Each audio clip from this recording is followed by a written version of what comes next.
Olá, seja muito bem-vindo à última análise da Gazeta do Povo. Ninguém ocupa cargo e funções mais decisivas para o futuro do Brasil hoje do que o ministro André Mendonça, do STF. Ele é o relator de 2 dos maiores processos que investigam casos de corrupção no país. É André Mendonça quem está à frente do processo que investiga o roubo bilionário aos aposentados e pensionistas do INSS, e é ele também o relator do escândalo igualmente bilionário do Banco Master.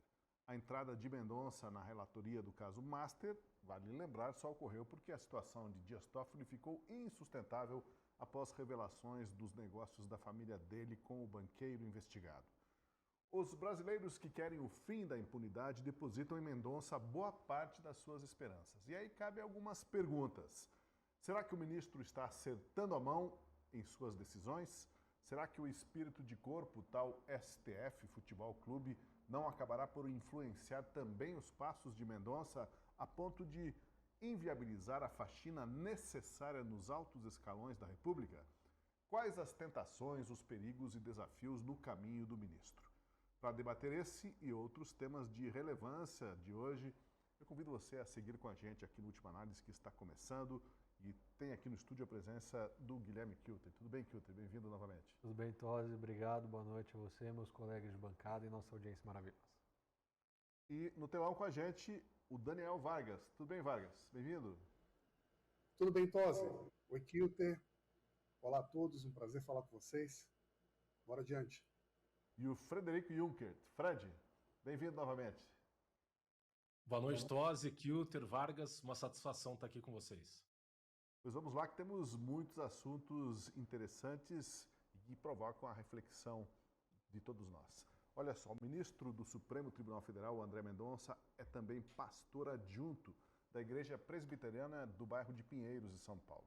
E no último fim de semana ele foi um dos pregadores. Durante o sermão, Mendonça afirmou que é legítimo aspirar a cargos importantes, como prefeito, governador ou juiz, mas alertou para a necessidade de não perder de vista os princípios e valores cristãos na defesa do bem do povo.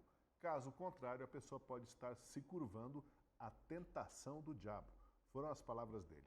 E como se estivesse narrando as armadilhas que ele próprio enfrenta no STF, o ministro Mendonça falou em pequenos testes e propostas sutis, bananas que são colocadas no caminho e que podem levar alguém a cometer erros muito graves. Acompanhe um trecho da fala do ministro. Meu irmão e minha irmã, o poder político e institucional é uma bênção de Deus, se guiado por Deus. Mas quando nossos corações se colocam não segundo os princípios e os valores de Deus, para agir pelo bem do povo, nós estamos nos curvando à tentação do diabo. Cuidado. Você que almeja entrar na carreira pública, talvez ser juiz, ser promotor, ser delegado, você que já é, você que deseja ser político para fazer o bem das pessoas, que Deus te abençoe. Mas cuidado com os pequenos testes, com as pequenas bananas, com as pequenas propostas sutis que podem aparecer e que podem fazê-lo rompê-lo. Pequenas linhas que quando você se depara, você já rompeu com o próprio Deus que te ama. O ministro Mendonça falou aí de pequenas propostas, coisas sutis, pequenas bananas que podem levar alguém a cometer erros graves. Notadamente, ele falava também da situação que ele enfrenta, não é, Vargas, no STF, com a relatoria desses 2 grandes casos que monopolizam a atenção no país. Tem muita casca de banana mesmo, tem coisas sutis e não tão sutis aí no caminho do ministro para administrar essas 2 situações de alto interesse e alta octanagem na República Brasileira, Vargas? E como tem, não é, Tosi? E num ambiente político e juridicamente muito conturbado, qualquer deslize pode significar uma série de consequências em cascata que prejudicam o processo, que prejudicam o país e que pode prejudicar, em última análise, a própria credibilidade do ministro André Mendonça. Então, Vamos ao caso em que ele agora é o relator de todas essas investigações do Banco Master. Ele assume um processo que antes estava com o ministro Toffoli, repleto de dúvidas, de questionamentos. Decide dar uma virada nesse jogo. Passa a dar mais liberdade para a Polícia Federal fazer as investigações, autoriza o compartilhamento de dados com a Polícia Federal, com a CPMI no Congresso. A perícia vai fluir com seu fluxo ordinário, como ele mesmo indicou. Houve uma reversão de decisões que concentravam provas no Senado, liberou o fluxo investigatório, como eu disse, e tudo parece que, por um lado, agora vai entrar em uma outra dinâmica. Mas, ao mesmo tempo, a gente se pergunta em que medida isso é, de fato, um testamento de que agora é para valer e que não há mais disposição nenhuma pizza, ou em que medida essa nova postura, essa nova cara que o ministro dará às investigações também pode suscitar as suas consequências, os seus riscos.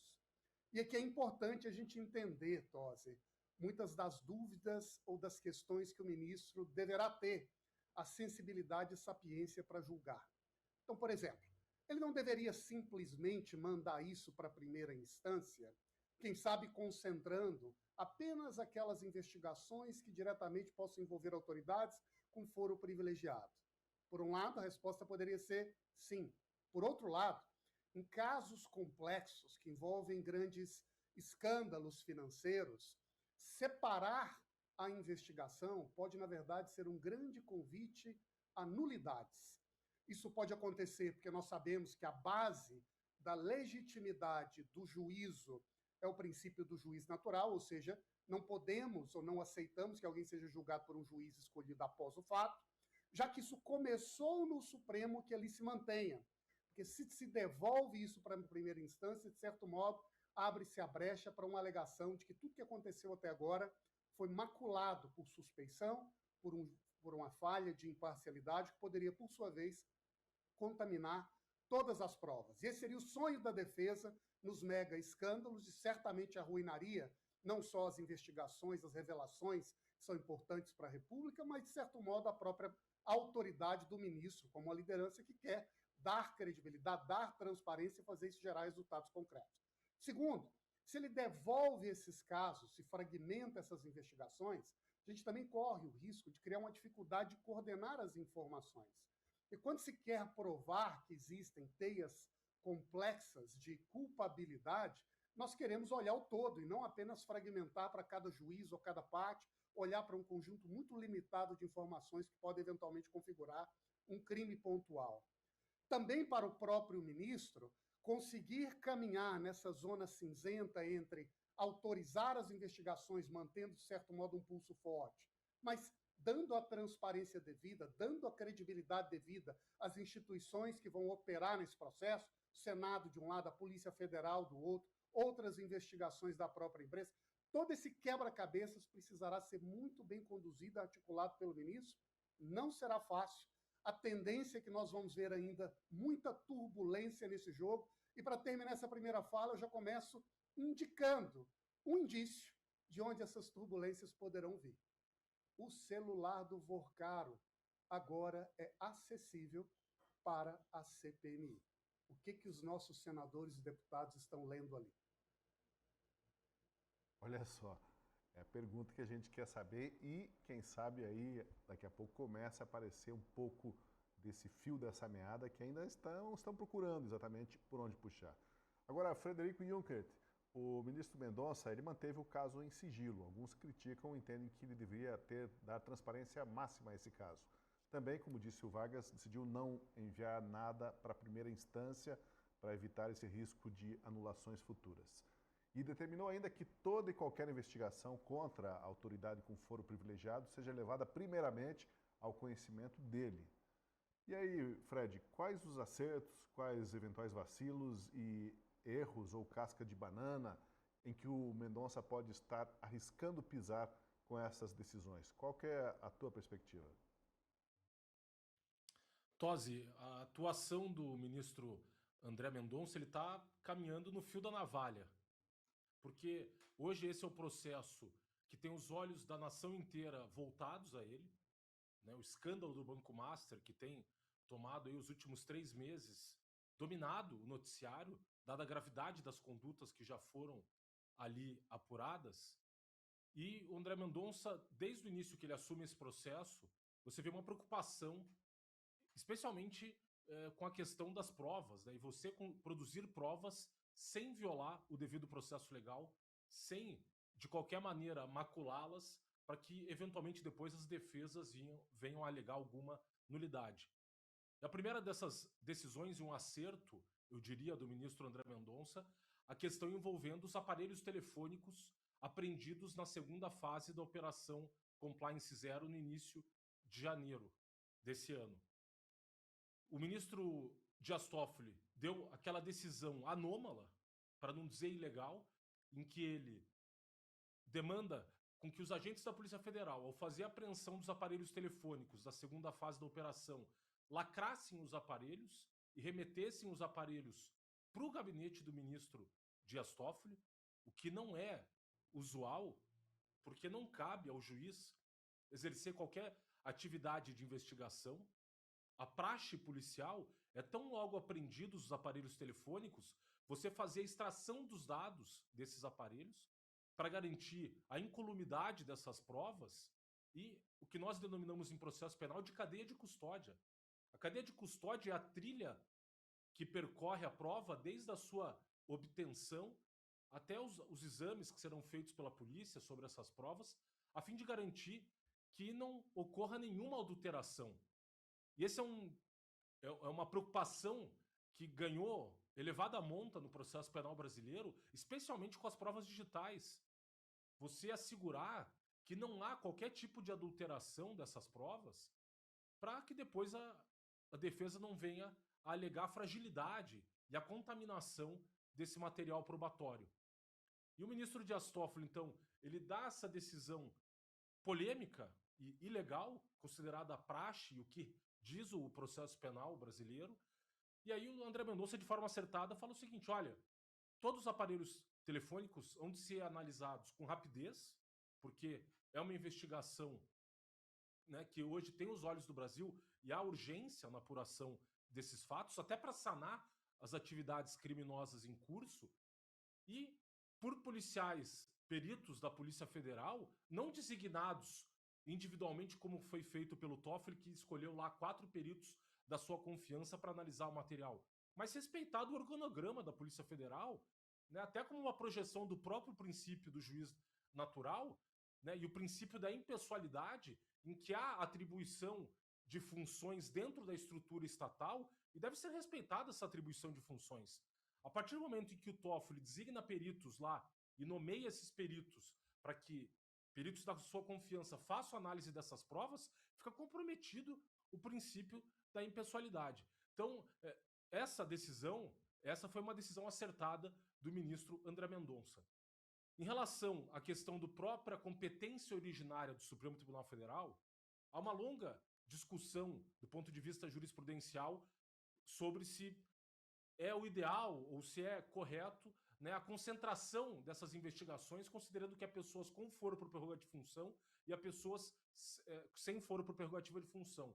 E a praxe hoje, e a própria jurisprudência do Supremo, diz o seguinte: olha, havendo qualquer pessoa com foro por prerrogativa de função sendo investigada, ou surjam, né, fatos ali, possíveis fatos criminais associados a essa pessoa, o processo deve ser deslocado pelo Supremo, tal qual foi feito no caso do Banco Master, ainda que ali, no caso, a motivação originária foi um contrato de compra e venda de imóveis envolvendo um deputado federal da Bahia, mas depois surge o próprio nome do Toffoli, surge o nome do ministro Alexandre de Moraes e de outras autoridades com foro por prerrogativa de função, mas a praxe é o próprio Supremo fazer análise da conveniência e oportunidade da manutenção dessa investigação no próprio Supremo, considerando a complexidade da teia criminosa investigada para fins, então, de garantia da economia processual e da conveniência da instrução criminal. Então, o ministro André Mendonça, nesse momento, considerando o número de envolvidos nesse caso e a complexidade das provas, entendeu, pela manutenção desse processo no próprio Supremo Tribunal Federal, das investigações, né, de todos esses investigados, considerando essa própria jurisprudência do Supremo, que deixa ao critério do relator a conveniência e oportunidade da manutenção dessas investigações do Supremo, sem prejuízo de que no futuro ele possa determinar o desmembramento dessas investigações para o primeiro grau. Mas é uma preocupação muito importante relativamente, como bem lembrado pelo Vargas, a questão de eventual suscitação de nulidade desses processos por desrespeito ao princípio da juiz natural. Então, me parece que essas duas decisões tomadas pelo ministro André Mendonça, parece que ele está trilhando o caminho correto, com a preocupação de que eventuais nulidades não sejam depois suscitadas, como ocorre sempre nessas operações complexas, que infelizmente acabam muitas vezes redundando na anulação das condenações, como ocorreu infelizmente na própria Operação Lava Jato. A gente precisa lembrar que durante aquela reunião em que o Dias Toffoli foi convidado a pedir para sair da relatoria do caso do Banco Master, durante as conversas da reunião, que depois vazaram para a imprensa, até suspeita de que algum ministro gravou os colegas, porque a reprodução das falas foi muito igual ao que eles declararam, mas vale lembrar que naquela conversa o Flávio Dino disse que, tirando estupro ou casos de pedofilia, com comprovação, o resto ele é STF Futebol Clube. Como se todos ali jogassem do mesmo time, ao que desse e viesse. E aí houve um acordo ali que não foi declarada a suspeição do Dias Toffoli de forma unânime, ou seja, o próprio Mendonça também, naquele momento, não confrontou os motivos para declarar a suspeição do Dias Toffoli. E aí, Kilter, ali foi uma casca de banana que ele pisou de leve ou evitou o confronto? Como que se interpreta aquele momento, naquelas circunstâncias, e já emendando, né, o que ele fez de lá para cá? Situação difícil, né, Tosi? É muito fácil a gente analisar depois que aconteceu ou o que está acontecendo pelas notícias, mas imagino como deve ser difícil agora estar no lugar do André Mendonça e tomar as decisões que ele está tomando, cercado ali de pessoas que não têm a sua visão de mundo ou que pensam muito diferente dele. A gente entra nesse caso em uma zona cinzenta, não acredito que é tão preto no branco. Porque, vamos lá, vamos analisar o cenário.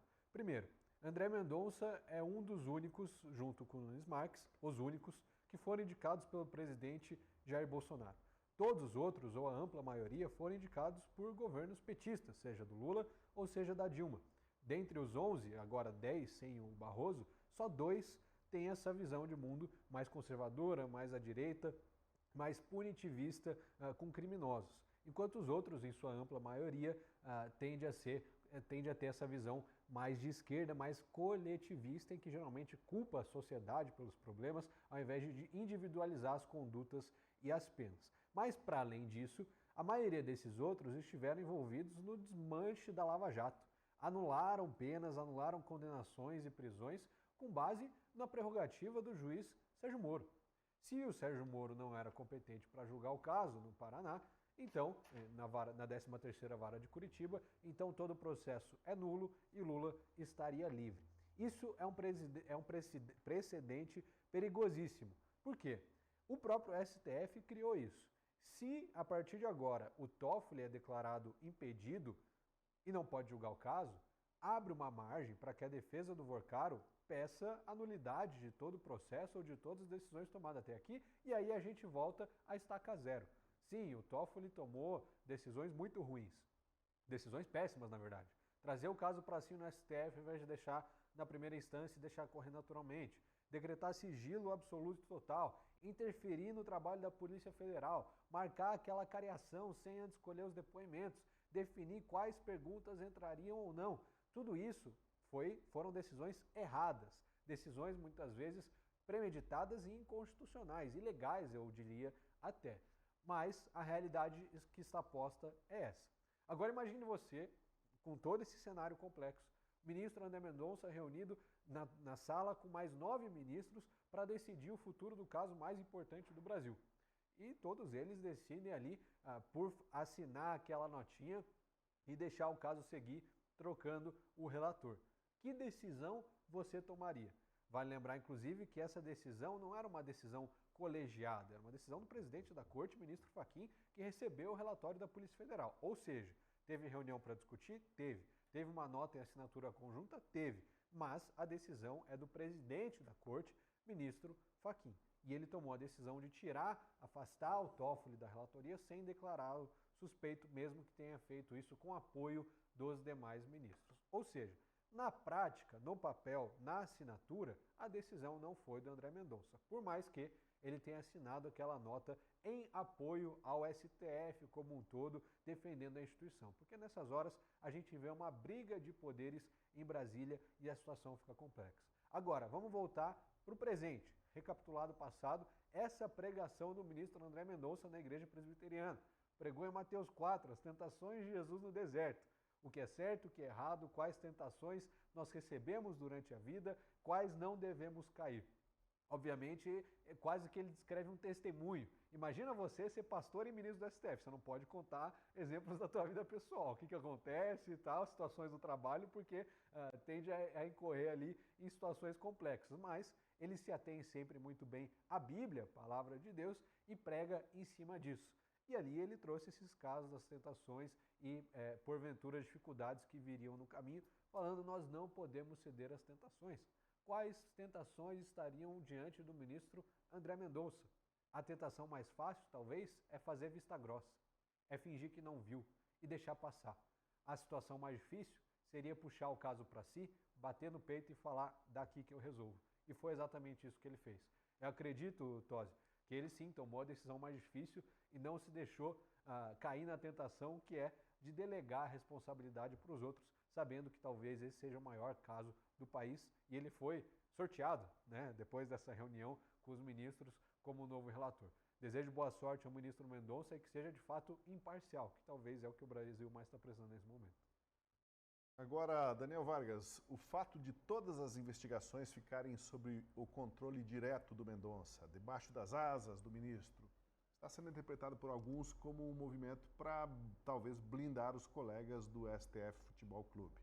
Atitude parecida de concentrar poderes teve o Dias Toffoli, o ex-relator do caso, mas agora a gente sabe que no caso do Toffoli se tratava muito mais de uma autoblindagem, né? Como que você, Vargas, vê essa concentração de poder, informações e decisões nas mãos de uma pessoa e por que isso estaria de forma contínua, não é mais o Dias Toffoli, mas agora é o Mendonça? Que atmosfera envolve e poderia justificar isso?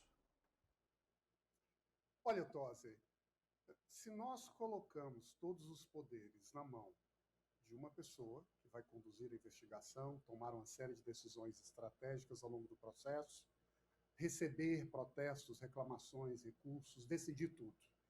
Naturalmente, isso corta dos dois lados. De um lado, quando se faz isso, você também garante que se essa pessoa acerta, de certo modo, nós temos resultados que podem ser melhores para todos se as decisões ali tomadas forem as mais prudentes, as mais comprometidas com o espírito republicano, aquelas que dão transparência e que dão autoridade para os órgãos de investigação passarem a limpo essa grande baderna que se instalou a partir da corrupção generalizada, me permita colocar assim, dessa relação do Master com diversas autoridades no país. Por outro lado, existe também um risco. Qualquer falha, qualquer desvio, qualquer tentativa de colocar em banho-maria o avanço das investigações, já que tudo está nas mãos de uma única pessoa, assim também ficamos limitados na nossa capacidade de avançar. Minha postura pessoal. Eu acho que esse tema se tornou tão complexo e sensível, e tão repleto de pontos de fragilidade, que retirá-lo do Supremo e distribuí-lo pode ser um convite às mega-nulidades. Nós temos, além da Lava Jato, outras operações grandiosas que mostram muito bem como essa fragmentação é um convite a questionamento de nulidades que pode acabar colocando por água abaixo muitas das coisas importantes que nós estamos descobrindo no processo. Tem que ficar no Supremo. Ficando no Supremo, que isso esteja nas mãos do ministro Mendonça. Diante das circunstâncias, nós temos visto que vários ministros, ou alguns deles, para ser mais preciso, teriam interesses ou relações com o Banco Master e com o Vorcar. Não parece ser o caso do Mendonça. Alguns ministros mais politicamente engajados, com grupos de influência ou de poder, que poderiam ter um interesse direto em, digamos assim, botar panos quentes. A princípio, não parece ser o caso do Mendonça. Sabemos que o ministro Mendonça, até o momento, tem sinalizado um redirecionamento no fluxo das operações. Vamos adiante, a Polícia Federal vai investigar, o Senado vai investigar, bom sinal. Agora, Tosi, nós também não podemos, digamos assim, nem ser ingênuos, nem talvez esperar demais. Nós sabemos que o ministro Mendonça, há alguns anos, foi o editor ou o coordenador de uma obra em homenagem, vejam só, ao ministro Dias Toffoli. Durante esta reunião a portas fechadas, ele parece que apoiou, concordou com seus pares, e, portanto, não houve nenhuma falha que mereça uma decisão mais dura do colegiado da Corte para desautorizar ou para botar em xeque a imparcialidade do ministro Toffoli. Nós sabemos que o ministro Mendonça também é uma liderança que articula politicamente no seu modo de operar, nas suas falas, nos seus argumentos, em nome de decisões. Então, em que medida teremos um Mendonça que, de fato, terá a prudência, a autoridade, a coragem com a cautela para passar esse caso a limpo e dar uma contribuição para a página virar na República Brasileira, para que a dor seja sentida, porque sem ela não há aprendizado, e que todos evoluamos. Quem errou, pague, quem acertou, seja reconhecido, e vida que segue. Ou Mendonça poderá ceder aos cantos da sereia, às pressões de lado a lado inevitáveis, e tentar encontrar uma saída honrosa que, digamos assim, preserve o Supremo e que o técnico do Supremo Futebol Clube, nem sei exatamente quem é ele, fique feliz e que a República Brasileira perca. Eu espero que não. Até o momento, eu acho que os sinais são positivos, mas cautela é sempre prudente. É importante que ele tenha consciência disso, né? Ele mesmo já falou que essas tentações, essas armadilhas são sutis, são pequenas bananas colocadas no caminho e que se ele não se guiar pelos princípios, corre o risco de cair nessa cilada do diabo, como ele disse. Bom, perdão. Um outro tema ainda sobre o STF que não pode passar batido, olha só, é a farra dos penduricalhos. No momento em que enfrenta esse extremo desgaste, o Supremo decidiu levantar a bandeira contra os penduricalhos. Primeiro foi o ministro Flávio Dino, no início deste mês, que deu prazo de 60 dias para que os três poderes revisem e suspendam penduricalhos ilegais dos salários que turbinam os ganhos no judiciário. Agora foi o Gilmar Mendes que pegou carona nesta pauta positiva perante a opinião pública. Disse que existe audácia institucional e uma desordem na remuneração de agentes públicos em geral, mas de forma específica nos membros do Poder Judiciário e do Ministério Público. Gilmar Mendes mandou suspender o pagamento de todos os penduricalhos que não estejam previstos em lei aprovada pelo Congresso Nacional. Mas esse aparente show de virtudes agora, essa indignação com os penduricalhos, parece que durou pouco.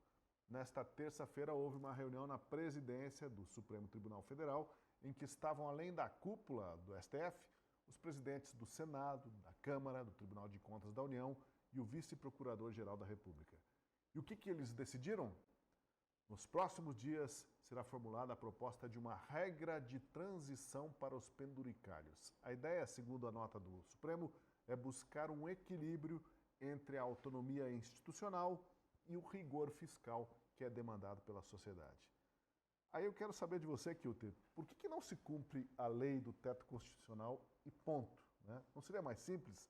Essa história agora de buscar um equilíbrio nos penduricalhos entre a autonomia institucional e o rigor fiscal demandado pela população parece que já se afasta um pouco daquelas primeiras decisões mais peremptórias do Dino e do próprio Gilmar Mendes. Porque lei não serve de nada nesse país, né? Então, você pode pegar todas e jogar no lixo, porque, assim, sinceramente, o que vem acima de tudo isso são os acordos dos poderosos, os acordos entre os poderes, as decisões judiciais que embasam todas essas grandes decisões e o rumo do nosso país em última análise. Ou seja, de nada adianta você ir lá aprovar uma lei, porque o Alexandre de Moraes vai lá, vai canetar e vai derrubar o veto ao IOF, por exemplo. De nada adianta você ir lá e derrubar os penduricários no Congresso, se depois o STF vai lá e sustenta.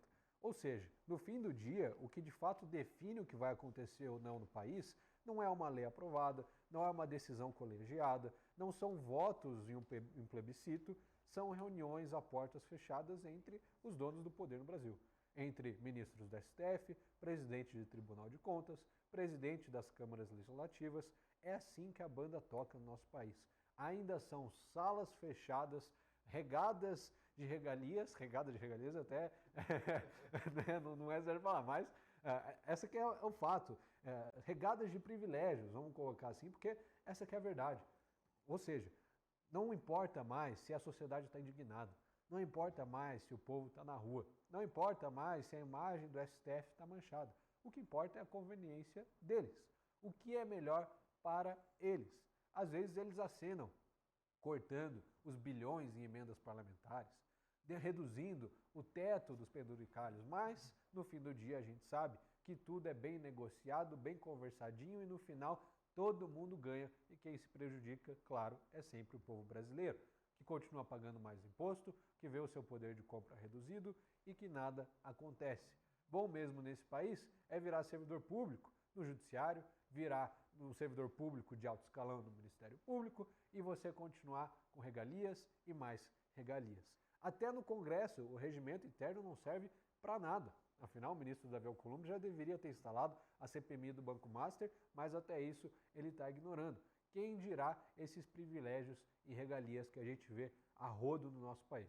Novidade, zero. Surpresa, nenhuma. Eles podem tentar acenar o quanto eles quiserem para a sociedade.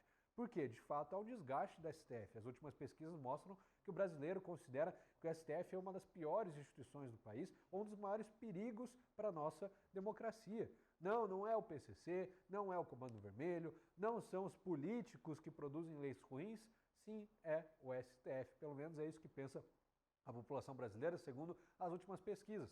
E a solução que eles encontram para isso é pegar um tema escanteado, esquecido pela população e tentar solucionar. Que tal fazer justiça de verdade? Que tal deixar os bandidos presos? Que tal não soltar pessoas condenadas por corrupção, por tráfico, por crimes pesadíssimos? Que tal não inocentar um homem de 35 anos que estava tendo um relacionamento com uma menina de 12 e os desembargadores lá do TJ de Minas Gerais acharam normal? Não, não é pedofilia. É esse tipo de coisa que gera indignação no brasileiro. Você pode tentar reduzir as emendas, você pode tentar reduzir os privilégios, as regalias, ótimo, mas no fim do dia a gente sabe que quem vai sair ganhando sempre são os poderosos. O povo brasileiro só vai ganhar quando a justiça de fato acontecer, e essa justiça só vai acontecer quando os culpados, quando os condenados ficarem na cadeia, e infelizmente não é isso que a gente está vendo. Agora, Fred Junkert, o teto constitucional hoje no Brasil é de R$ 46.366,33, que corresponde à remuneração dos ministros do Supremo. Agora, qual a pessoa física que trabalha no setor privado e ganha um salário desses livre de imposto? Porque o valor parece que ainda é baixo na visão de muitos juízes e desembargadores, pessoal do judiciário, por isso muitos defendem com unhas e dentes os penduricalhos. Quem ganha esse valor aí na iniciativa privada do teu grupo aí de amigos? Eu sei que você é muito bem relacionado, Fred, mas 46 paus, como se diz, de salário líquido é para pouca gente, né? São 53 mil servidores públicos no Brasil que ganham acima do teto, hein? Acima dos 46. Pois é, Tosi, infelizmente, essa é uma discussão que há muito tempo tem que ser travada no Brasil relativamente a uma reforma administrativa.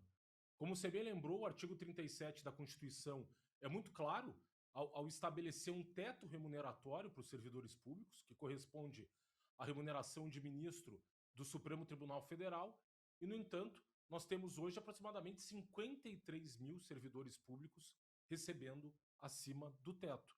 Saiu uma pesquisa recente comparando, nesse quesito, o Brasil com outros 10 países do mundo e tem uns números interessantes aqui. O Brasil atinge o recorde em termos, né, de violação do teto remuneratório do serviço público, com esses 53 mil servidores. A Argentina tem 27 mil servidores que recebem acima do... Essa pesquisa considerou o salário de presidente da República como parâmetro da chefia do Poder Executivo. Nos Estados Unidos, 4 mil servidores. Reino Unido, 1.900, México, 1.600, Chile, 749, França, 77, Itália, 46, Colômbia, 12, Portugal, 3 e Alemanha, 0. Isso diz muito sobre a forma como, né, o Estado é enxergado por parte dos agentes públicos. Nós temos uma discussão muito forte no campo da ciência política relativamente ao fenômeno do patrimonialismo, que é justamente quando os agentes públicos, os agentes estatais, se valem dos bens públicos né, afins, deturpando esses bens públicos em benefício privado. E esse exemplo da remuneração do serviço público é muito claro.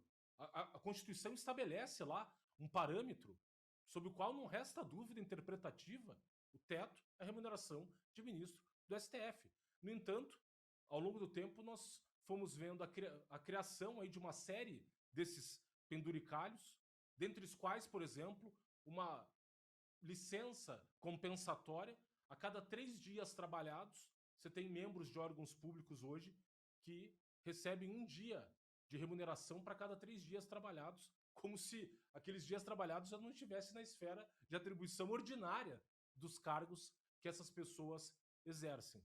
Então, é uma situação, né, que, comparativamente ao resto do mundo, nós temos um agigantamento do Estado no Brasil, e essa, né, reunião realizada no STF revela muito do que se tornou o país, como bem lembrado pelo Kilter, né?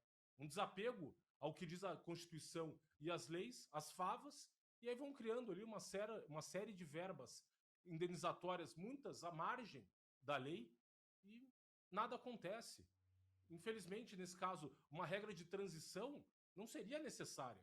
Seria necessário simplesmente, né, enquadrar essas condutas ao que já dispõe a Constituição e as leis. No entanto, você tem notícias envolvendo o próprio Tribunal de Contas da União, que tem por atribuição o controle dos gastos públicos e a própria questão da remuneração. Recentemente, informações relativas ao salário de conselheiros lá dos ministros do dos ministros do Tribunal de Contas da União, que recebiam também ali verbas indenizatórias, de viagem, e você vai somando, chegavam ali na casa de 1, 2, 3 milhões de reais que os ministros receberam ao longo do ano. Então, é uma situação vergonhosa, comparada, inclusive, com o resto do mundo, com esses dados que eu trouxe, e que mostra a necessidade, né, de a gente discutir uma reforma administrativa no Brasil, lembrando, inclusive, que quando os mais velhos com certeza vão se lembrar, quando da eleição do Collor a presidente da República, um dos motes de campanha dele foi a famosa caça aos marajás. E eram justamente servidores públicos que, à época ali, final da década de 80, começo da década de 90, recebiam salários muito acima também do teto remuneratório. Você vê que passaram-se aí quase meio século, quase 50 anos, e a mesma realidade de um agigantamento do Estado e de uma atuação dos servidores públicos que não corresponde ao mandamento constitucional, que, como eu disse no artigo 37 da Constituição, ele é muito claro quanto ao teto remuneratório, e especialmente, infelizmente, nós temos visto essa conduta nos órgãos que deveriam zelar, né, pelo respeito às leis da Constituição. Aqui, só em relação ao judiciário, um dado de 2023 e 2024, o custo dos super salários aumentou 49% em um ano. Ele saltou de 7,6 bilhões em 2023 para 10,5 bi em 2024.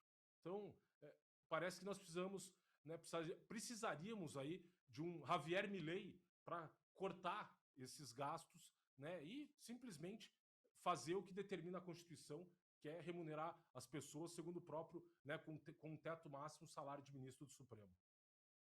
A gente comentou, né, que são 53 mil servidores públicos ganhando acima do teto no Brasil. 50 bilhões de reais adicionais de impacto nos cofres por ano. Agora veja a lista de benefícios que se enquadram na categoria de penduricalhos, segundo o levantamento da Transparência Brasil. Tem auxílio iPhone, auxílio paletó, auxílio moradia, gratificação acervo, não sei nem o que quer dizer isso, auxílio funeral, auxílio creche, auxílio alimentação, auxílio mudança, auxílio saúde, auxílio natalidade, bolsa estudo, auxílio transporte, apenas alguns dos penduricalhos. A lista chega a 60 modalidades diferentes. E aí, Vargas, eu queria saber contigo, tem como encontrar um meio termo para esses privilégios? O que dizer dessa transição que está se anunciando, talvez imaginando equilibrar, como diz a nota do STF, equilibrar o rigor fiscal demandado pelo público e a autonomia das instituições. Parece conversa afiada para manter boa parte do que se tem aí, né? No primeiro momento foi aquela bravata, vamos acabar com tudo, e agora já estão buscando um meio termo, uma transição. Que transição é essa, Vargas? E caberia uma transição? Ou se quiséssemos resolver mesmo, encarar de frente esse problema, a coisa tinha que ter um pouco mais de coragem e empenho, determinação para resolver logo? Tosi, eu acho que existem aqui dois problemas combinados, e esse debate da transição trata do segundo como se fosse um substituto do primeiro. O primeiro problema é a sacanagem constitucional. Então, o que nós estamos vendo é o direito adquirido à sacanagem remuneratória. Entre 82% e 90% dos magistrados recebem acima do teto constitucional, segundo estudos. Em janeiro deste ano, uma outra análise sugere que entre 1 e 4 magistrados recebeu um valor líquido superior a R$100 mil em um único mês. Em alguns tribunais, a percentagem de quantos magistrados recebem acima do teto chega a 99,85% dos magistrados, segundo a análise de um grande meio de comunicação nacional. O que significa, Tosi, que na realidade brasileira atual, sobretudo no judiciário, se você recebe abaixo do teto, que é o salário de um ministro do Supremo Tribunal Federal, você é a exceção. E nós sabemos que o Brasil não é exatamente um país em que as pessoas gostam de ser exceção. Então, o que ao longo do tempo começou a ser feito é que cada tribunal, olhando um para o outro, passa a estabelecer para si mesmo uma espécie de verba adicional com natureza indenizatória, que não cai dentro dos limites do teto fixado pela Constituição, como uma espécie de licença ou de justificativa para dizer isso aqui não conta, não é aquilo que a Constituição diz, é outra coisa, então pode.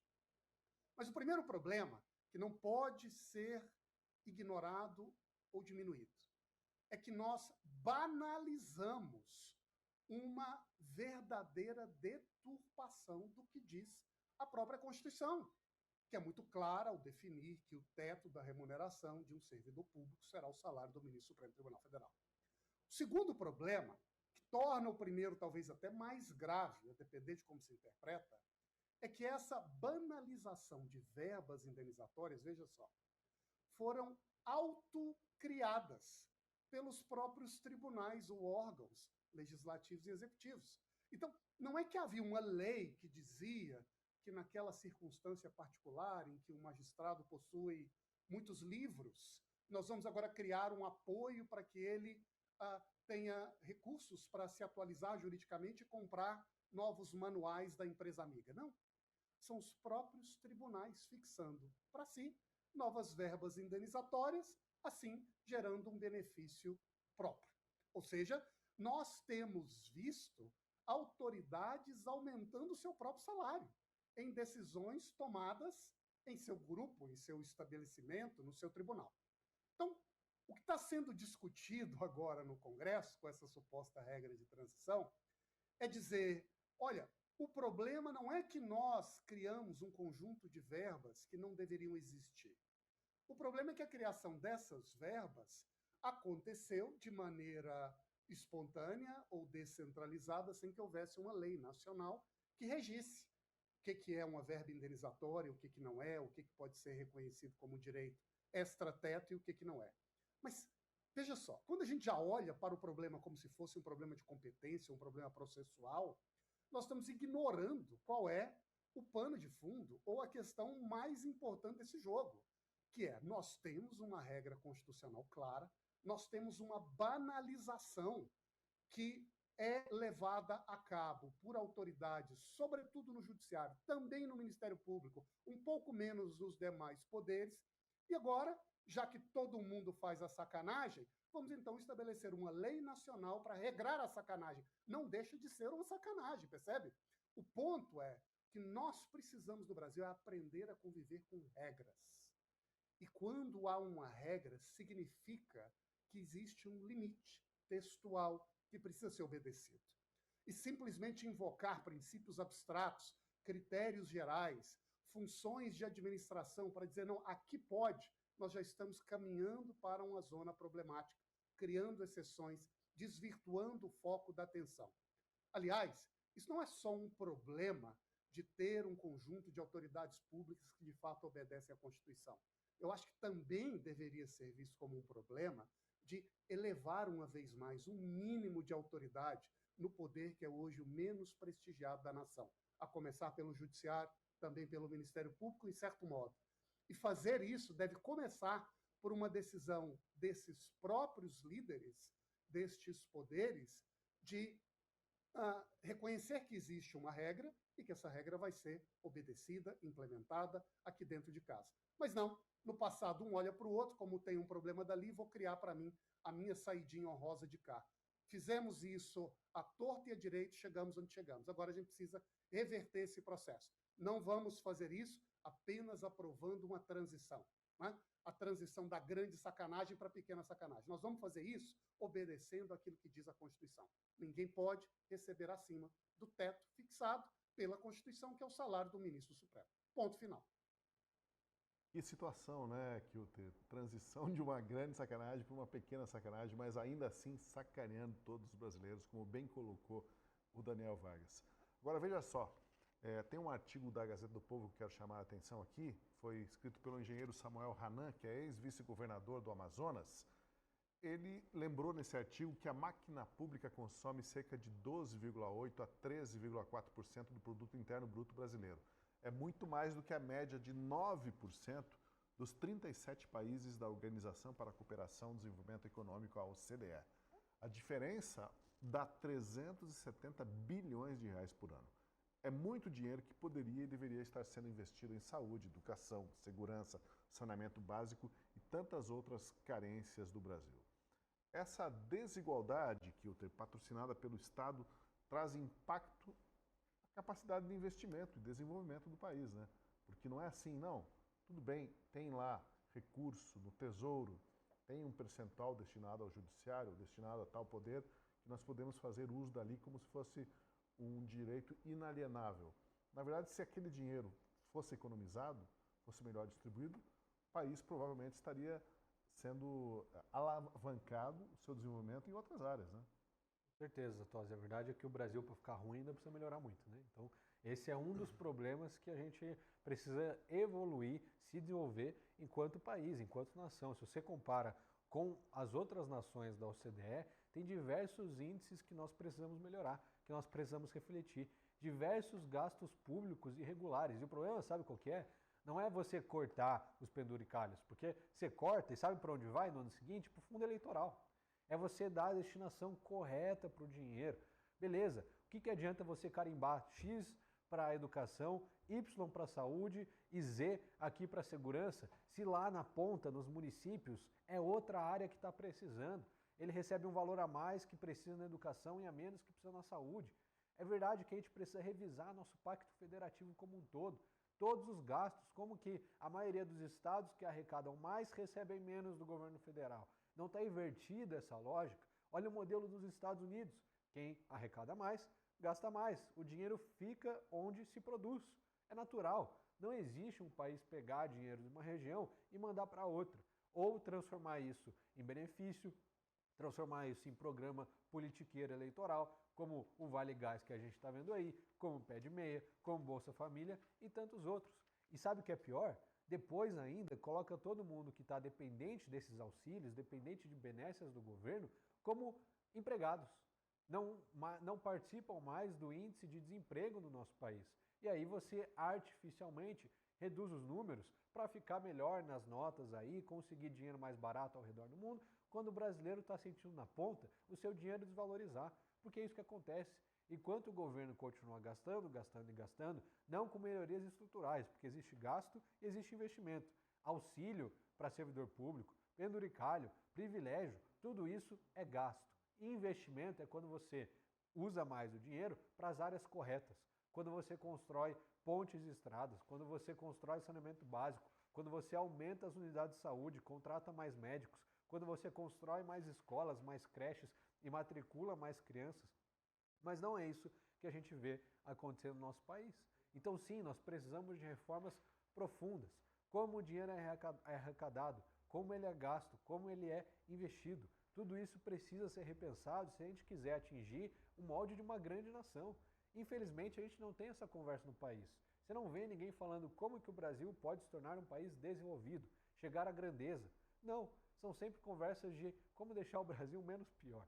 Vamos tirar aqui, vamos cortar ali, vamos fazer uma reforminha aqui, outra reforminha acolá, mas nunca se pensa um projeto de país para transformar de fato o Brasil em um país de primeiro mundo. Enquanto nossos governantes estiverem pensando em reeleição, em projeto político e não no legado que eles vão deixar para as próximas gerações, o país vai ser isso daí.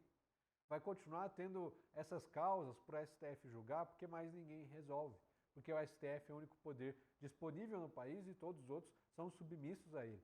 Sim, a gente precisa de uma reforma administrativa. Sim, a gente precisa de uma reforma do judiciário. A gente precisa de uma reforma tributária, não como essa que foi feita, que vai aumentar os impostos no nosso país e deixar o Brasil como recordista de maior imposto do mundo e talvez aquele que devolve menos para a sociedade. Aqui é uma faixa de Gaza, morre gente mais do que na guerra, pelo amor de Deus, todos os anos. Nosso índice de assassinato é gigantesco. O índice de segurança pública é baixíssimo. A educação nem se fala. Quer ver um exemplo? A Coreia do Sul era tido como um país subdesenvolvido, investiu em educação, investiu em tecnologia, hoje é um país desenvolvido de primeiro mundo. O que nos impede de fazer a mesma coisa? Quem está no poder. E muitas vezes não é o povo que coloca eles lá. Pega a Câmara dos Deputados. 95% dos deputados não foram eleitos com voto próprio. Foram eleitos com voto de legenda do partido. Até quando a gente vai aceitar que isso continue? Não é o povo que escolhe seus representantes no Brasil, é o sistema. Quando os candidatos são colocados, os poderosos escolhem quem pode participar ou não. Se é uma ameaça, fica inelegível, é caçado, censurado ou às vezes até preso, porque é um preso político. Assim, não dá para a gente avançar. A gente precisa de reformas profundas no nosso país e começando ontem. Olha, eu quero que você faça o convite para você deixar o seu like, compartilhar esse conteúdo para que o que a gente produz aqui, o nosso debate, chegue ao maior número de pessoas e eleve o debate no país com os temas que vêm aqui trazidos pela Gazeta do Povo. E o tema agora é polêmico e envolve entraves ao desenvolvimento do país. O governo federal voltou atrás e decidiu revogar o decreto que incluía os rios Tapajós, Madeira e Tocantins no projeto de delegação de hidrovias à iniciativa privada na Amazônia. Esse recuo de Lula ocorreu após indígenas ocuparem o terminal da Cargill em Santarém, exigindo a proibição de novas hidrovias. Deu certo. O presidente Lula recuou aconselhado por Guilherme Boulos, que teria convencido Lula de que não faria sentido, não seria uma boa estratégia, em pleno ano eleitoral, dar motivo para a insatisfação de indígenas, ONGs e quilombolas, que são, afinal, considerados eleitorados fiéis de Lula. E assim fica suspenso por tempo indeterminado o aproveitamento de caudalosos rios da Amazônia para o transporte da safra e de produtos do norte do país. Os indígenas e ONGs comemoraram a decisão de Lula, como se vê aí nesses vídeos que a gente está assistindo. Veja lá. A revogação do decreto que permitia novas hidrovias nesses rios. Para falar sobre esse tema, a gente tem agora um convidado especial que é o ex-ministro da Agricultura, Antônio Cabreira, está com a gente. Tudo bem, ministro? Seja bem-vindo. Boa noite, Marcos. Boa noite aos outros participantes, professor Daniel. Prazer muito grande estar aqui com vocês. Vou posicionar aqui para não ficar muito de costas para o senhor aí no telão. Só, antes da gente ir diretamente para o tema, ministro, deixa eu aproveitar e colocar um vídeo que o senhor produziu por esses dias que explica um pouco da situação brasileira em comparação com a situação americana. a gente sempre tem que ter um olhar crítico. Por que que alguns países, como os Estados Unidos, eles enriqueceram e o Brasil fica patinando? Isso aqui é o sistema de transporte fluvial do rio Mississippi. O Mississippi, junto com o rio Illinois e com o rio Missouri, o rio Ohio, é impressionante a capacidade que os americanos têm de utilizar o seu transporte fluvial. E aqui você tem aqui ó, algumas métricas do que esse transporte fluvial eles utilizam por aqui. 92% dos produtos agrícolas exportados pelos Estados Unidos passam aqui pelo rio Mississippi. Isso é uma coisa incrível, isso dá um poder de competição imenso para o produtor rural aqui dos Estados Unidos. Agora, por que que no Brasil a gente não vai para frente? Olha só, isso aqui é o sistema de transporte, o rio Mississippi. Quando eles começaram a operar esse rio, você tinha aqui o nome, os Dakotas, você tinha aqui 18 tribos indígenas que viviam ao largo do rio Mississippi. Nenhuma dessas tribos acabou atrasando ou acabou retardando o progresso para a utilização desse transporte fluvial. Ao contrário, no Brasil, nós temos um problema muito sério, o Ministério Público, com essa questão indígena. Então, isso é um atraso, isso explica por que essa falta de pragmatismo, essa falta de bom senso no Brasil em aproveitar essa bênção de rios que nós temos, como, por exemplo, o rio Araguaia, o rio Telespires ou o rio Madeiro. Essa foto aqui do rio Mississippi explica bem por que ainda nós continuamos pobres. Pois bem, ministro, agora ao vivo com a gente aqui no Última Análise, né? A gente assistiu esse vídeo que contextualiza bem o papel, a importância do Mississippi para o desenvolvimento americano, o uso do rio para hidrovias normalmente, apesar de haver ali também, historicamente, muitas ocupações indígenas à beira do rio. Mas à primeira vista, ministro, as razões para bloquear as hidrovias seriam nobres. Preservar a natureza intacta, evitar a destruição da Amazônia e seu habitat. Como que o senhor avalia esse raciocínio e a decisão do governo de desistir das hidrovias? Há motivo para comemorar como estavam comemorando ali os indígenas? Marcos, hoje é um dia de muita tragédia para o Brasil. Eu vou explicar. Não sei se você também acompanhou hoje, também saiu uma notícia, um relatório técnico do Tribunal de Contas da União recomendando a paralisação da Ferrogrão, aguardando novas audiências públicas. Então é inacreditável como o agro está ficando encurralado sem nenhum tipo de logística. Nós tivemos ontem esse desastre no que diz respeito às nossas hidrovias e hoje uma notícia a respeito da Ferrogrão. Então, está ficando praticamente impossível nós termos ferrovias e hidrovias. E eu queria aqui fazer um comentário, antes de mais nada, Marcos. Primeiro, a imagem que a gente passa para o mundo aí fora, principalmente para os investidores. Por que que eu digo isso? Porque a gente está sempre preocupado em atrair capital externo, que é uma das coisas que falta aqui no Brasil. Os juros são altos pela dívida pública e porque o recurso ele é escasso, você compete com o poder público. Então, todo capital externo ele viabiliza prosperidade, geração de empregos.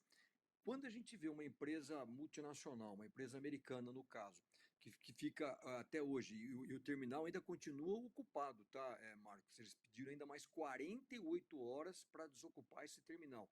Qual é a imagem que a gente passa para fora quando uma empresa de fora tem a sua propriedade aqui rompida, invadida, vandalizada, depredada e o governo não tomou nenhuma medida durante todo esse tempo? Então é uma imagem péssima que a gente acaba fazendo para o mundo lá fora. Segundo, é uma coisa interessante, Marcos, que o terminal de Santarém, ali no Tapajós, ele está numa região que a gente chama de região de fronteira.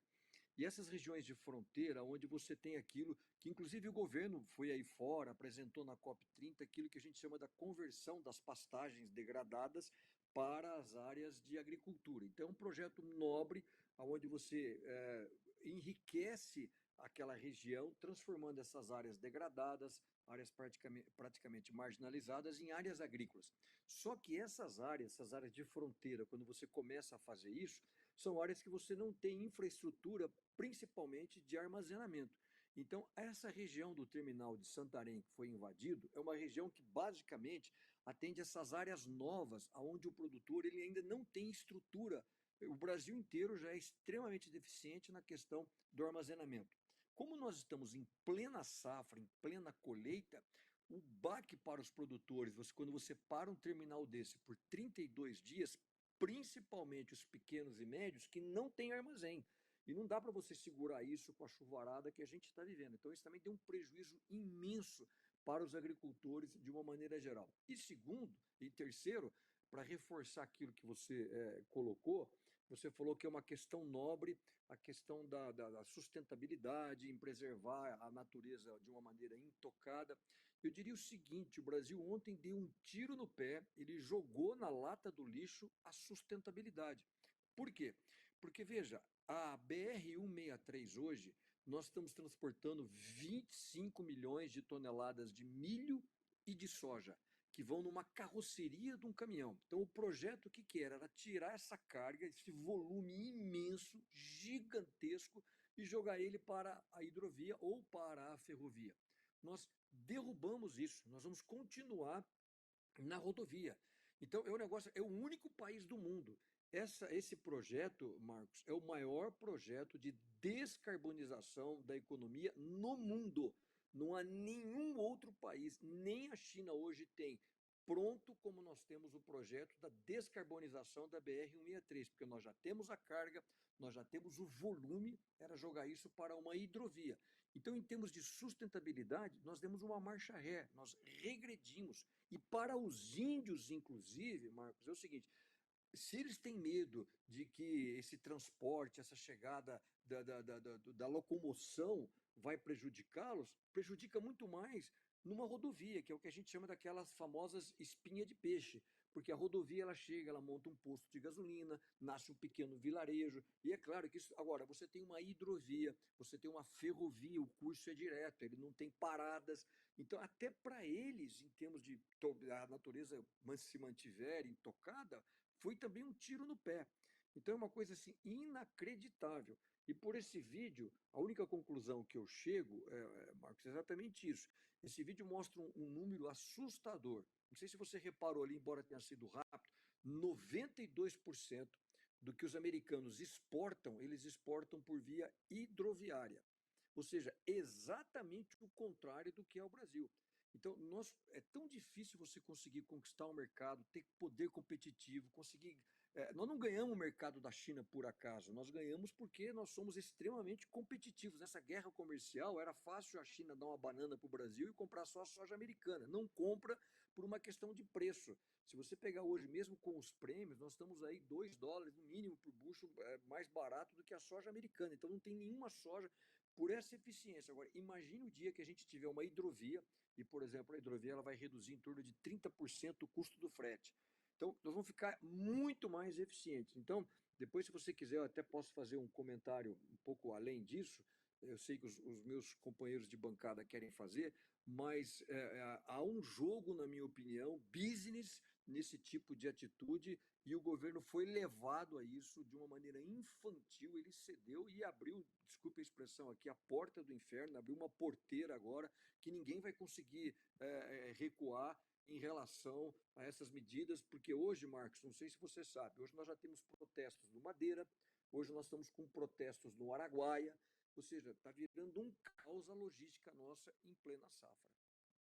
Eu quero trazer o Daniel Vargas para essa conversa, porque o Daniel Vargas também é estudioso das questões socioambientais, do agronegócio, das políticas de desenvolvimento do Brasil, quando conectadas aos interesses internacionais também.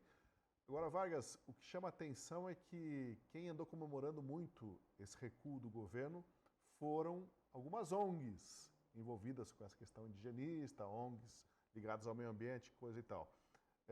Como que você vê, diante do que colocou o ministro Cabreira aí, esse recuo do governo Lula em ano eleitoral, visivelmente tentando não criar problemas com alguns eleitores cativos que eles consideram ter, mas sacrificando nisso o desenvolvimento do país, né? Que seja por meses, que seja por ano, mas está se sacrificando realmente um potencial enorme de hidrovias no Brasil. E quanto ao impacto ambiental também, eu gostaria de saber a tua apreciação e quem sabe você pode também conversar com o Cabreira, aproveitar que estão juntos aí hoje. Claro, primeiro é um prazer rever o ministro Cabreira. A gente tem se encontrado pelas esquinas do Brasil e eu aprendo muito com ele. Sempre adoro ouvi-lo.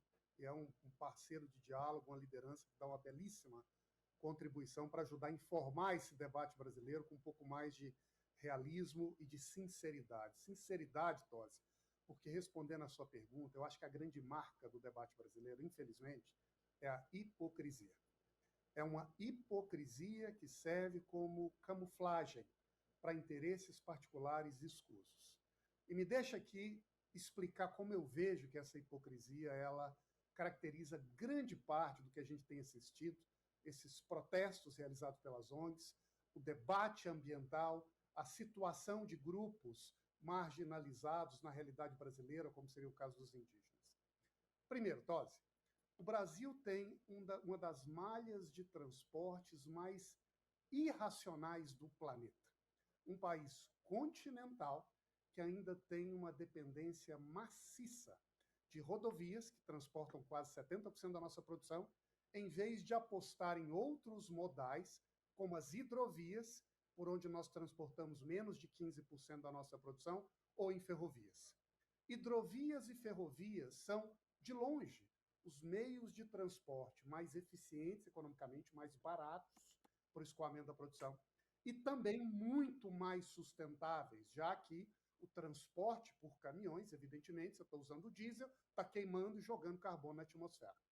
Para você ter um contraste, Tosi, a gente vê como a gente está deteriorado, distorcido na lógica da nossa própria realidade, olha o que está acontecendo com a China. Lá, 54% da produção nacional é transportada por hidrovias.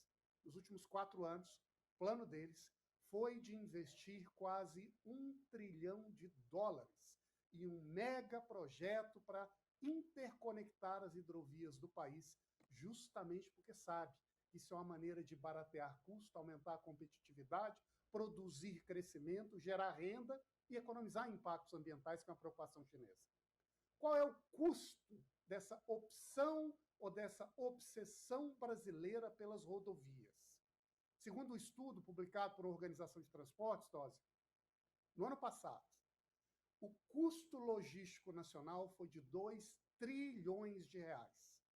Isso equivale a quase 15% do PIB brasileiro. É como se todos nós, no Brasil, pagássemos um imposto logístico de 15% de toda a riqueza nacional. Imagine se nós conseguíssemos reduzir uma parte desse custo que não aconteceria com o restante da nossa economia e, em particular, com aquele setor que é mais imediatamente afetado por isso, que evidentemente é a produção de alimentos. Aqui tem um estudo que também destaca exatamente esse potencial que nós poderíamos ganhar. O Brasil tem uma espécie de Plano Nacional de Logística, que muitas vezes fica no papel, mas utiliza alguns dados de referência para a gente fazer uma comparação de benefícios de se apostar em um modal mais sustentável, mais eficiente, como é o caso das hidrovias, ou outros, como é a rodovia que prevalece entre nós. Segundo esse planejamento, Tosi, hoje, uma carga agrícola granel, vamos dizer, a soja brasileira, quando ela é transportada por uma distância de 1.000 quilômetros, tem um custo médio de R$ 132 a tonelada se ela é transportada por rodovias. Se for por hidrovia, um custo médio de R$ 66, ou seja, menos da metade do preço. Agora, é claro que nem sempre essa hidrovia é completa, às vezes você precisa usar a hidrovia em parte rodovia, os modais competem entre si e se juntam, mas ainda que nós expandíssemos apenas em uma pequena margem o uso de hidrovias no país, o custo de redução, a redução do custo, melhor dizendo, para a produção nacional despencaria. O que, evidentemente, abriria as portas para um imenso investimento. O benefício ambiental, imenso. Hoje nós sabemos que a queima de combustíveis é o grande gargalo da transição energética global. A nossa matriz de transportes, a caminhão, ela é imensamente poluente. Onde está a hipocrisia aqui, então, Tosi? Do ponto de vista ambiental, é evidente que você tem uma matriz hidroviária, uma matriz ferroviária, você blinda com mais facilidade aquela zona pela qual esses modais atravessam melhor protegendo as áreas que precisam ser preservadas, ao mesmo tempo em que se ganha em economia de emissão de carbono e eficiência econômica.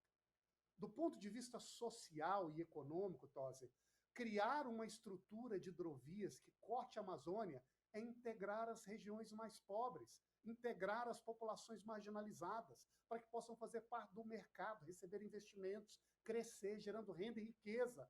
Portanto, Tosi, se o nosso objetivo é ambiental, se o nosso objetivo é social, se o que nós queremos é primeiro apoiar, beneficiar quem mais precisa, nós deveríamos ser os primeiros a dar uma mensagem muito forte ao mundo de que estamos determinados a expandir nossa malha hidroviária, a garantir o transporte ferroviário e, ao fazer isso, gerar uma infraestrutura que de fato empurre o Brasil adiante. Mas não. Em ano eleitoral, prevalece o discurso dos hipócritas. Vamos parar as hidrovias, porque existe uma grande multinacional operando ali e isso será bom para os indígenas. Não será. Não será bom para os mais fragilizados, não será bom para o meio ambiente, não será bom para a região mais pobre do Brasil, que é a Amazônia, não será bom para o Brasil, não será bom para ninguém. Pois olha, nas imagens de divulgação dessa mobilização indígena, uma em particular chamou atenção, porque na foto original, em frente ao terminal da Cargill, tem um bandeirão branco com o símbolo comunista da foice do martelo. Mas na imagem que foi distribuída aos veículos de comunicação, alguém do Conselho Indigenista apagou justamente a foice e o martelo. Esse pequeno gesto, ministro Cabreira, explica muito o que está por trás dessa narrativa de proibir novas hidrovias. Não, o senhor que chamou atenção aí para a diferença das fotos, né? Na hora de fazer o marketing, o merchan, tiraram a foice e o martelo para, quem sabe, disfarçar um pouco quem apoia, quem mobiliza esses indígenas. Na realidade, o que eu quis chamar a atenção é o seguinte: se você tem uma entidade que manipula uma foto, e manipular fotos, manipular dados é típico do regime stalinista, dos regimes totalitários que apagavam pessoas, apagavam figuras nessas fotos, e foi isso que aconteceu. Você teve uma manipulação, isso é um fake news, e se esse tipo de entidade manipula a imprensa, falseia uma foto, imagine o que eles não fazem com essas populações indígenas. Mas eu queria chamar a atenção aqui por algo que é interessante. Eu tenho um prazer muito grande de encontrar aqui o professor Daniel Vargas. Aliás, a última vez que eu encontrei foi numa reunião em Cuiabá, onde teve uma reunião muito grande de jornalistas estrangeiros. Olha que coisa interessante. Você tem um trabalho intenso de arregaçar as mangas, receber esses jornalistas do exterior, contar como que a gente produz, com sustentabilidade. Esse foi o papel que a gente fez nessa reunião em Cuiabá. E, de repente, com uma medida dessa, como de ontem para cá, a gente acaba destruindo tudo isso. Mas o que eu queria chamar a atenção, que é interessante, é para você ver que quando há pragmatismo, e principalmente na questão da infraestrutura logística, você não tem ideologia. Acabamos de ver aí um vídeo que eu apresentei do Mississippi, de um país capitalista. Aliás, para você ter uma noção, Marcos, o Mississippi, em média, ele transita somente por um rio americano, o rio Mississippi, mais de 2 vezes a safra brasileira. Só para você ter uma noção da dimensão que é o Mississippi. Então, um país capitalista de um lado. E o professor Daniel Vargas fez referência à China, que está do outro lado do espectro político, do espectro econômico, um país onde tem o Partido Comunista Chinês. Mas veja o pragmatismo deles. A China tem hoje a maior rede de hidrovias do mundo. Eu tive a oportunidade de visitar Três Gargantas, de navegar pelo rio Yangtze, o rio Amarelo, o rio Pérola. São mais de 110 mil quilômetros. Uma engenharia de cair o queixo. Em Três Gargantas, eles têm um elevador, uma eclusa, de 250 metros de desnível. Aqui, qualquer 20, 30 metros, a gente não consegue fazer ou não quer fazer. Então, veja, não importa o espectro político, os nossos concorrentes, eles entendem isso. E é uma coisa óbvia, né? Se você pegar, por exemplo, a eficiência energética, estamos falando em termos aqui de sustentabilidade, a eficiência energética da hidrovia em relação à rodovia, ela é 27 vezes mais eficiente. Se você pegar o custo, tem um estudo americano que é muito interessante, se você pegar, por exemplo, $1 para cada tonelada, para você ver em média, $1 por tonelada, no sistema rodoviário você consegue percorrer 20 quilômetros, Na ferrovia, você consegue chegar até mais ou menos 107 quilômetros, e na hidrovia você chega num quase 500 quilômetros. Então é imbatível, não há nenhuma outra matriz logística de transporte tão eficiente como a hidrovia. Agora, nesse ponto que você falou das ONGs, eu queria chamar a atenção uma coisa interessante, além dessa questão ideológica que a gente viu aí do símbolo da foice e do martelo. Eu queria chamar a atenção que uma das ONGs, Marcos, que estimulou muito essa invasão, e depois ontem, que assim que foi anunciado a revogação do decreto, foi o Greenpeace. Comemorou, postou nas redes sociais, e é uma profunda ironia, e para mim é um retrato daquilo que a gente está falando aqui. Por quê? Porque o Greenpeace, ele nasceu no Canadá. E é uma piada isso, porque o Canadá, ele tem também uma das maiores redes de hidrovias do mundo. Olha que coisa interessante, se você pegar ali a hidrovia do Canadá, dos Grandes Lagos, descendo pelo Rio Lourenço, eles tiram navios transatlânticos, navios cargueiros do Oceano Atlântico, que descem por esses rios e chegam até o Rio São Lourenço, no coração industrial da América do Norte. Tem 3.700 quilômetros. Se você pegar o rio Mackenzie, no norte, é uma artéria fundamental da região noroeste do Canadá, 4.200 quilômetros, uma coisa gigantesca. E por que eu estou dizendo tudo isso? Essas duas hidrovias que eu citei, que são as maiores do Canadá, e as outras hidrovias, elas passam por terras indígenas no Canadá, que é o berço natal do Greenpeace. E o que é interessante? Inclusive lá no Canadá, agora as tribos indígenas, eles são chamados de First Nations, mas você tem os First Nations, você tem os Inuits, você tem os Métis. Quer dizer, isso aí não foi problema para você implantar essas ferrovias, essas hidrovias, elas continuam funcionando até o dia de hoje sem ninguém falar nada. Então, um negócio interessante, onde tem a certidão de nascimento dessa multinacional chamada Greenpeace, a hidrovia pode funcionar. Agora, aqui no Brasil, ela estimula que não funcione e que a gente não use os nossos inúmeros Mississippis, porque se os Estados Unidos têm um Mississippi, o Brasil tem, no mínimo, 3 Mississippis. A gente tem o Araguaia, a gente tem o Tocantins, a gente tem o Madeira. Em nenhum desses rios, por essa revogação agora do decreto, a gente tem alguma perspectiva de utilizar isso. Então, que soberania é essa? A gente teve muita discussão nessa questão de soberania.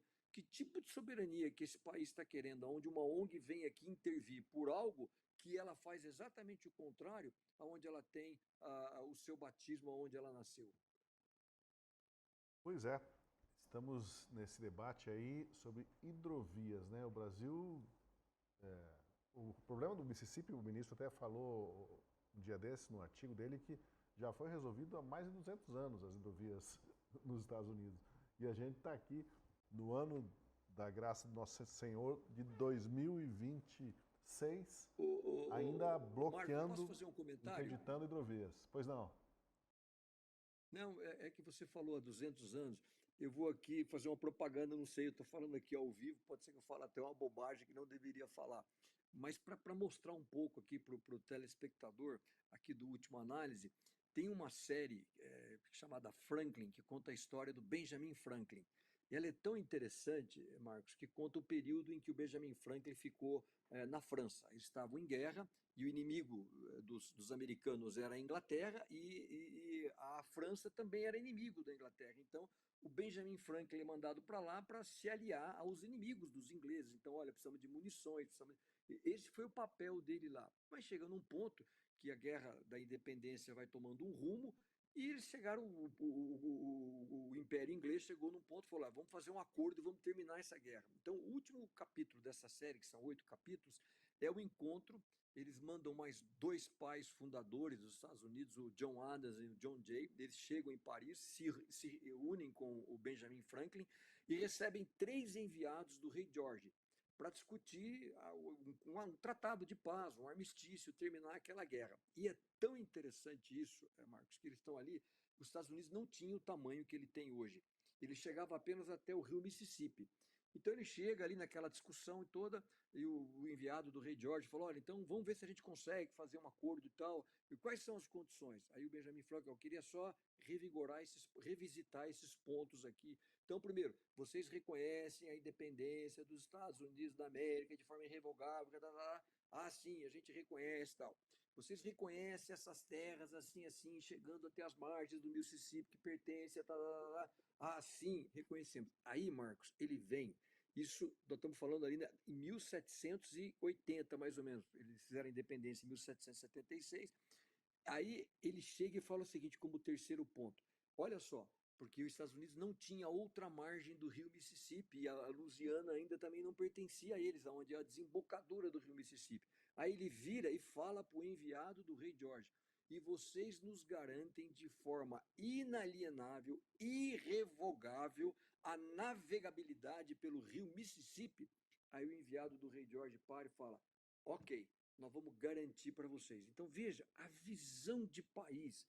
Está nascendo os Estados Unidos, qual que era a preocupação dele? Eu preciso ter uma matriz logística, eu preciso ter um rio de escoamento. Isso foi em 1780.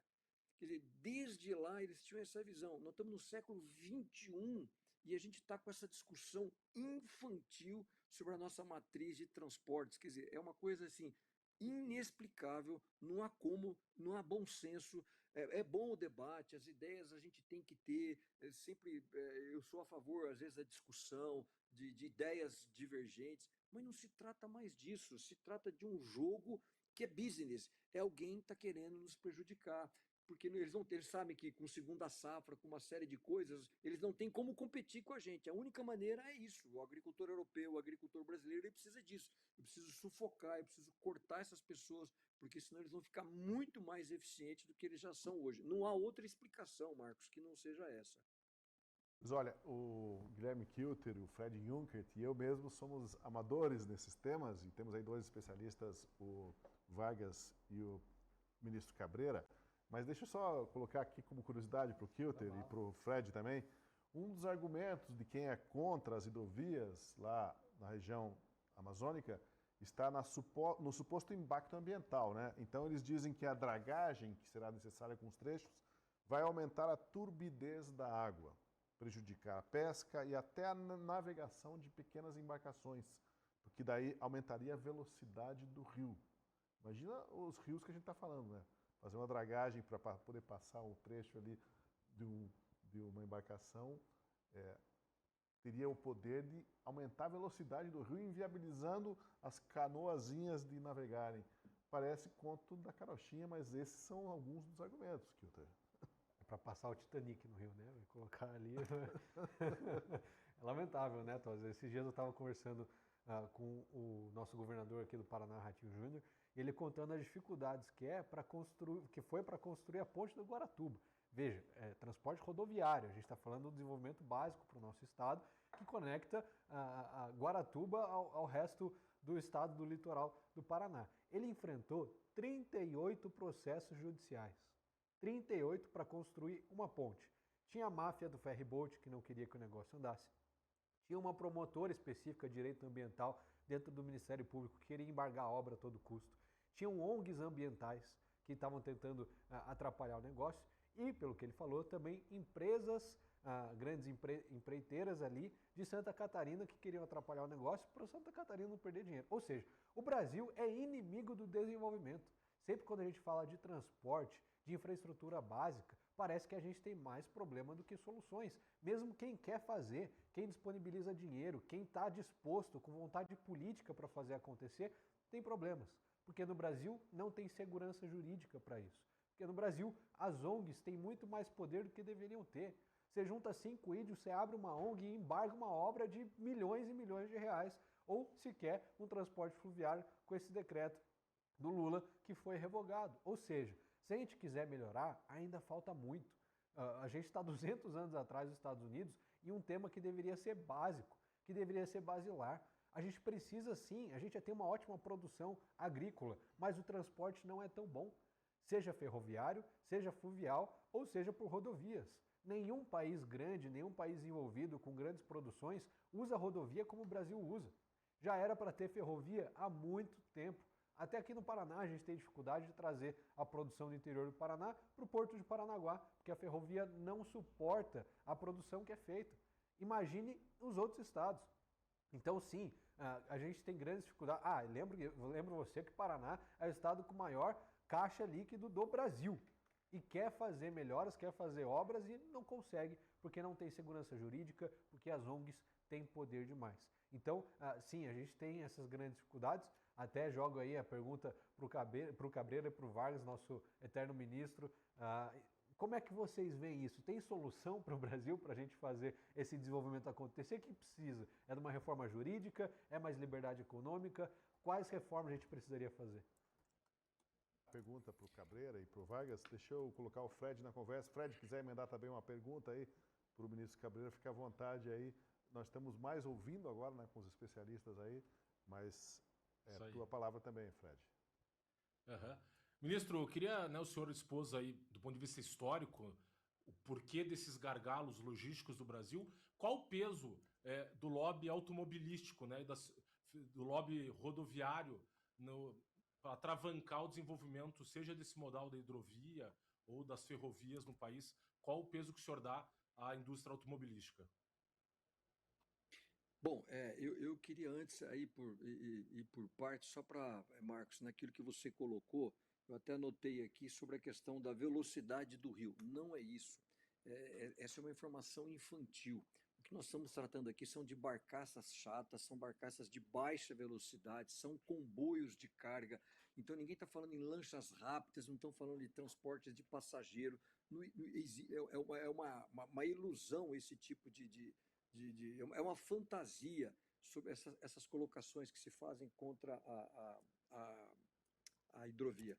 E nesse ponto eu queria fazer algo, sabe, que a gente não está levando em conta.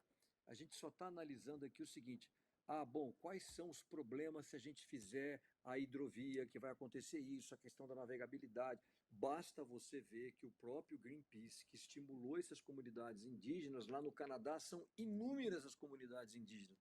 Eu até, inclusive, sugeri em um determinado momento, Marcos, que pegassem as lideranças indígenas aqui do Brasil e os levassem até o Canadá, para eles verem como que funciona, como eles se beneficiam disso, inclusive com renda, porque em determinadas áreas eles podem ter negócios, eles podem ter uma série de atividades, quer dizer, vão melhorar essa qualidade de vida, vão deixar de ser dependentes de ONGs e do Estado e essa coisa toda.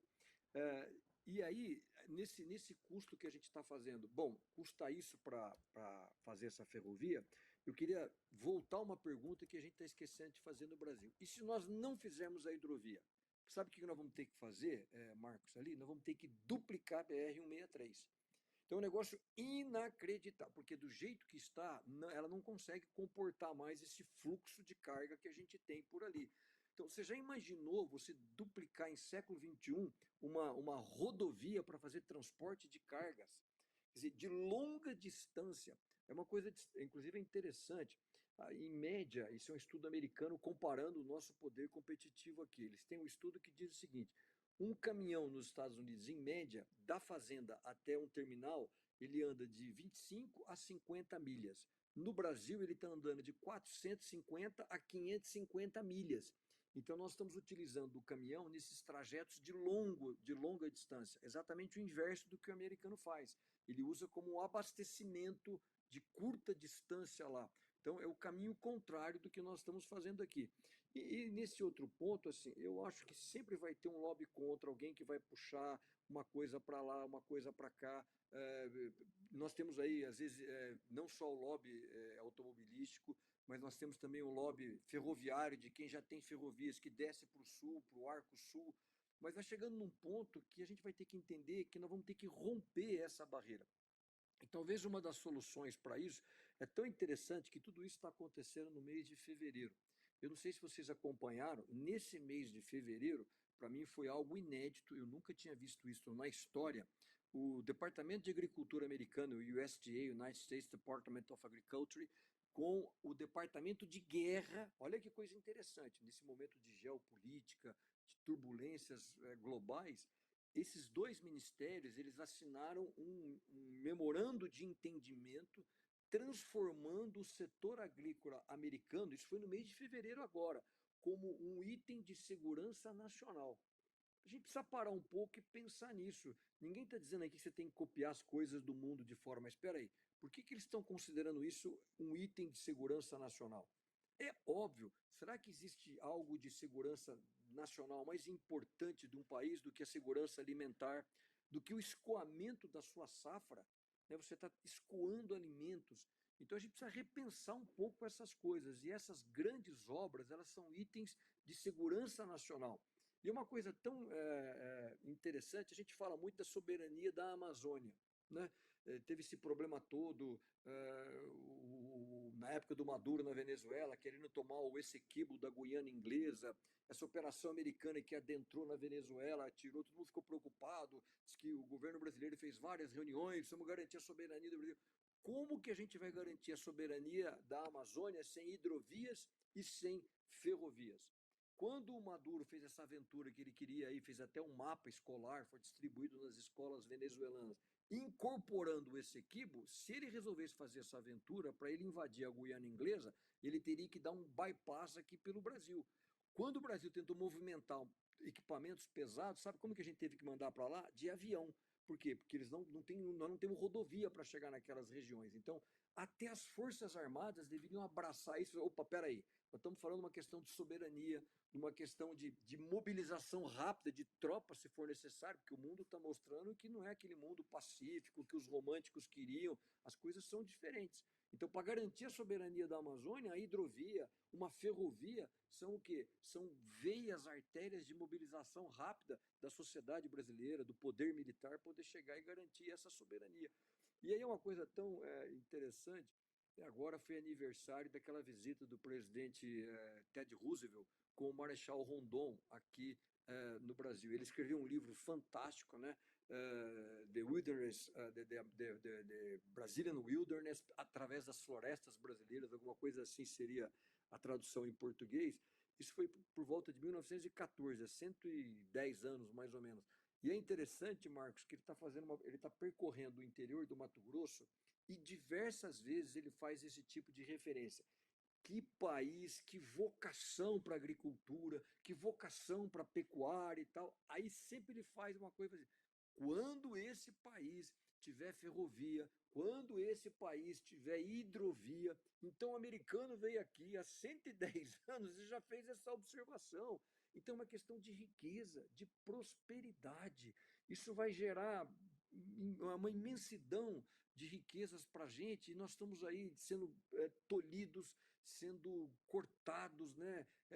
Aquela história, o Roberto Campos sempre falava, né? Olha, as razões do nosso atraso não estão nas estrelas. Talvez esteja só em uma estrela, porque não consigo conseguir uma explicação melhor por que a gente continua sem utilizar essas bênçãos que a gente tem, que são todos esses Mississippis brasileiros. A maldição do ano eleitoral e dos interesses eleitorais de agradar a esse e aquele eleitorado, aquele nicho, e aí sacrifica-se o desenvolvimento do país. Pois é o que estamos vivendo hoje. Quero agradecer muito, ministro, pela sua participação no Última Análise. Foi um prazer tê-lo aqui, sua brilhante exposição. E já aproveitando, agradeço ao Vargas, ao Juncker e ao Guilherme Kilter pelo debate, especialmente a você que esteve com a gente. Até mais, ministro. Até uma próxima conversa com a gente. Obrigado a você, o espectador, e fica o convite para assinar a Gazeta do Povo, aproveitar a promoção R$1. Durante 6 meses você apoia o nosso jornalismo e faz esse debate chegar a muito mais gente. Muito obrigado pela sua companhia e até o próximo encontro.